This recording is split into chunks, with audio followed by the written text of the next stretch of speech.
देशवासियों नमस्कार, सादर प्रणाम, हर हर महादेव।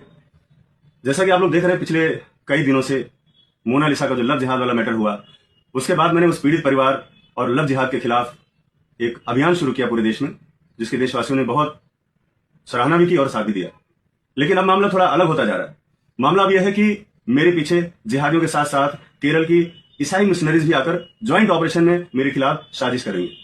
आज आप जैसे देख रहे हैं कि किस तरह से उस बच्ची को समझा बुझाकर मेरे खिलाफ सोशल मीडिया में अनर्गले बातें कही जा रही हैं, जिसमें कहा जा रहा है कि मैंने उसके साथ गलत तरीके से छुआ और पता नहीं क्या क्या, जो भी आप लोग देख ही रहे हैं। उसके बारे में मुझे कुछ बोलने की इसलिए जरूरत नहीं है कि ये जिहादी किस तरह से ब्रेन वॉश करते हैं और कहां तक लेकर के जाते हैं। ये वही बच्ची है जिसको मैं जब पढ़ाता था तो मेरे बच्चे मुझसे नाराज हो जाते थे कि आप मोनालिसा को पढ़ाते हो, मुझे क्यों नहीं पढ़ाया कभी आपने। तो उस लेवल पर जो मेरा अटैचमेंट था उसके साथ, आज देखिए कहां से कहां लेकर चले गए। और आज मैं उस बात के दर्द को भी महसूस कर रहा हूं जिस बात को मोनालिसा ने कहा कि इनसे मुझे जान का खतरा है। तो उस लिहाज से देखा जाए तो हमारे ऊपर जो इल्जाम लगाए जा रहे हैं, जो चीजें हो रही हैं, ये कोई बहुत बड़ी चीजें नहीं है।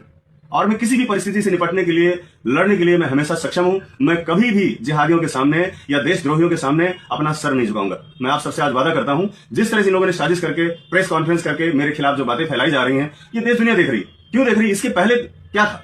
इसके पहले जितने भी वीडियो देखो उसमें सबने मोनालिसा ने मेरे बारे में सिर्फ और सिर्फ अच्छा ही बोला, कुछ भी गलत नहीं बोला। अचानक एक रात में क्या हो गया कि मुझे बोल रही कि वो मेरे साथ गलत तरीके से मुझे छूते थे और पता नहीं क्या, जो मैं कभी सपने में भी नहीं सोच सकता कि हम सनातनी लोग हैं, हम जिहादी नहीं है कि हम बहन कहने के बाद, बेटी कहने के बाद उनको भगा ले जाएं और उनके साथ अवैध संबंध बनाएं। ये हमारे संस्कार में, हमारे कल्चर में, या हमारे धर्म में हमें शोभा नहीं देता। हम सपने में भी नहीं सोच सकते। उसके बारे में कोई सफाई भी पहली बार तो देना नहीं चाहूंगा। दूसरी बात है कि मेरे खिलाफ ज्वाइंट ऑपरेशन चल रहा है। एक तो जिहादी मेरे पीछे पड़े हुए हैं और दूसरी बात वहां की ईसाई मिशनरीज भी मेरे पीछे लग गई जब से मेरा फिल्म का ट्रेलर लॉन्च हुआ है। और मोनालिसा वही सब बातें बोल रही है, ठीक वही बातें बोल रही है जो एक साल पहले जिन लोगों ने मेरे खिलाफ ये षड्यंत्र रचा था, वही सेम बातें बोल रहे थे कि वो ऐसा है वैसा है, दुनिया भर की सारी चीजें, उसके पास कुछ नहीं है, व्हाटएवर, जो भी, मतलब जितना भी गिरावट की हद हो सकती है वहां तक जाकर लोग बोल रहे हैं। लेकिन मेरा आप सबसे निवेदन है, मेरा आप सबसे अनुरोध है कि देखिए, हो सकता है कि मेरे साथ कोई बड़ी घटना को अंजाम दे दिया जाए, जिसकी मुझे पूरी आशंका है। और बहुत सारी बातें मैं आपको पहले भी बोल चुका हूं। एक हफ्ते पहले जब मैंने वीडियो जारी किया तो उसमें मैंने कहा था कि मोनालिसा को मेरे खिलाफ भड़काया जा रहा है, उसको खड़ा किया जा रहा है। ये बात मैं आपको पिछली वीडियो में बता चुका हूं, जब मैं भोपाल स्टेशन पे था, वहां से मैंने वीडियो जारी किया था। क्योंकि केरल से मुझे ऐसी खबरें आ रही थी। केरल में भी लोग हैं, हमारे राष्ट्रवादी लोग हैं, वो लोग मेरे संपर्क में हैं और मुझे बताते हैं कि वहां क्या होने वाला है और क्या हो रहा है। आने वाले समय में मेरे साथ, मेरे परिवार के साथ कुछ बड़ी दुर्घटना हो सकती है।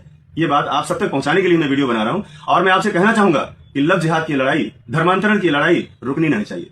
मुझे कुछ भी हो जाए, कल को मुझे कुछ भी हो सकता है, लेकिन मैं आपसे यही आग्रह करूंगा कि मेरे परिवार को थोड़ा सा आप लोगों का सपोर्ट चाहिए होगा, और खासतौर पर मेरी माँ को, क्योंकि वो बहुत बीमार है। कुछ भी अगर मेरे साथ होता है तो सब देशवासियों से ये मेरा निवेदन है कि इस बारे में थोड़ा सा संज्ञान रखें, क्योंकि मैं फिल्म डायरेक्टर, एक सामाजिक कार्यकर्ता होने के साथ साथ मैं किसी का पति भी हूं, किसी का बाप भी हूं और किसी का बेटा भी हूं। ये सारी चीजें भी हैं। और मैं इतना बड़ा रिस्क इसलिए ले लेता हूं क्योंकि जब मैं सच होता हूं तो मैं किसी की नहीं सुनता। मेरे साथ सच्चाई है। सारे प्रकरण आपके सामने, आपने देखा कि किस तरह से एक भोली भाली लड़की को बहकाकर, ब्रेन वॉश करके फिल्म के बहाने केरल ले जाया गया। केरल जहां के बड़े बड़े मंत्री, मिनिस्टर खड़े होकर के आकर शादी को प्रमोट कर रहे हैं और वहां से पोस्टर जारी कर रहे हैं, द रियल केरल स्टोरी। ये सिर्फ सनातन को बदनाम करने के लिए, सनातन पे दाग लगाने के लिए और शादी को आइकॉन बनाने के लिए कि हिंदू मुस्लिम की शादी देखो सक्सेस है, ताकि और भी लड़कियां इसके लिए प्रेरित हों। इसके लिए बड़ी अच्छी सी प्लानिंग की गई, जो मैं बार बार आपसे लगातार कहता आ रहा हूं। और आज मेरी आवाज को दबाने के लिए इस तरह से मेरे ऊपर आरोप और एलिगेशन लगाए जा रहे हैं, जो आप लोग देख रहे हैं। लेकिन देश की जनता ये जान रही है कि ये आरोप पहले क्यों नहीं आए। और अभी उनके पिताजी से भी बात हो रही है, उनका भी वीडियो आ रहा है, वो इस बारे में क्या करें वो भी पहले आप लोग सुन लीजिएगा।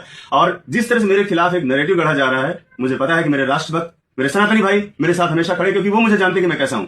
आप सबसे विनम्र निवेदन है, और देश के प्रधानमंत्री माननीय मोदी जी से, माननीय अमित शाह जी से, हमारे यहाँ के मुख्यमंत्री श्री फडणवीस जी से, मोहन यादव जी हमारे मध्य प्रदेश के मुख्यमंत्री साहब से, और माननीय योगी जी से, सबसे विनम्र निवेदन है कि इस मैटर में अगर मेरे साथ कुछ भी होता है तो उसकी बड़ी निष्पक्ष जांच हो। और इस प्रकरण की, जो ये प्रकरण जो अभी चल रहा है लव जिहाद का, ये छोटा मोटा मुद्दा नहीं था। इस पर मेरा जो आर्थिक नुकसान था, या मेरा जो सामाजिक नुकसान था, या जो मानसिक था, उन सबसे परे है सनातन में इस तरह का गंदा मैसेज जाना, जिसके लिए मुझे लगा कि मुझे लड़ना चाहिए। और इस लड़ाई में मैं अगर नहीं उतरता तो परिवार सक्षम नहीं था, वो बोल नहीं सकते, कहीं जा नहीं सकते, किसी से मिल नहीं सकते, उनके पास कोई संसाधन नहीं है। तो अगर मैं खड़ा हुआ हूं इस लड़ाई के लिए, तो इस लड़ाई को अंजाम तक पहुंचाऊंगा। इसमें अगर मैं मिट भी गया तो मुझे कभी इस बात का मलाल नहीं होगा, क्योंकि जीवन नश्वर है और हमें कभी भी जिंदगी की इतनी परवाह नहीं की। मुझे मालूम है केरल से बहुत बड़ा षड्यंत्र हो रहा है और हो सकता है कि कुछ ही घंटों में आप लोगों के सामने चीजें आ जाए। इसलिए आप सबसे निवेदन है, इस लड़ाई को और मेरी आवाज को कभी दबने मत देना। हर हर महादेव, जय सनातन, जय हिंदू राष्ट्र।